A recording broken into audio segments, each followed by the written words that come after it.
Now, I alluded to the Bell Center being the biggest venue in the National Hockey League, but the story of how it came to be is actually really fascinating. So this is the old Windsor Station.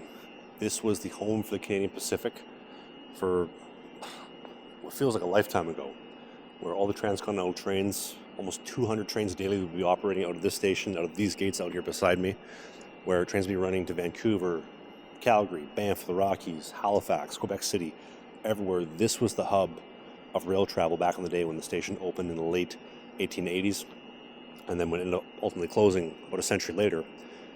The station stood as is with the tracks outside until the late 1990s, when Montreal Canadiens would relocate from the Montreal Forum, which is now a Scotiabank Theaters and also a Simon's department store, and they would relocate to the old track lands of the Windsor Station and develop the Bell Center. And it's kind of interesting because the Bell Center follows a formula of pretty much every single major Canadian sporting arena, where the railways would vacate the land that they had for their yards and move out of the downtown core, and a new sporting arena would come in its place. Like in Vancouver, the Canadian Pacific Falls Creek Yards would turn into BC Place, home of the BC Lions and Vancouver Whitecaps, as well as Rogers Arena, which is home of the Vancouver Canucks. You look in Edmonton, the old Canadian National Yards is now home of Rogers Place, home of the Edmonton Oilers.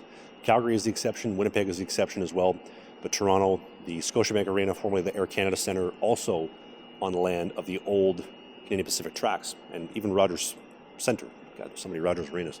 Rogers Centre, home of the Toronto Blue Jays, on the old Canadian National tracks, and the Bell Center is no exception, being on the old Canadian Pacific passenger tracks of Windsor Station. This was literally the hub for every single person that came to Canada back in the day. Like if you came for a new life in Canada from Europe, you probably came here at Windsor Station.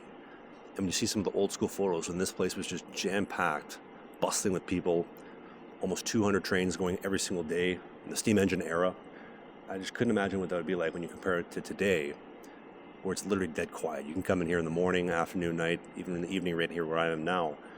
There's nobody in here. And it's good that it is ultimately ended up being repurposed and being reused for the Bell Center and the second biggest sporting complex in the entire world. Wouldn't it be cool if passenger trains still ran here, just like they did during the golden era when passenger trains ruled Canada, the Great White North?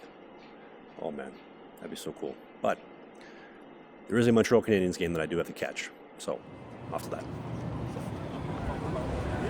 This was a clip for a full-length show. If you want to watch the full episode of the clip you just saw, click right here. You get the full show, and they go up live every single Sunday. If you want more clips of what you just saw, click right here. You can see the next great hit.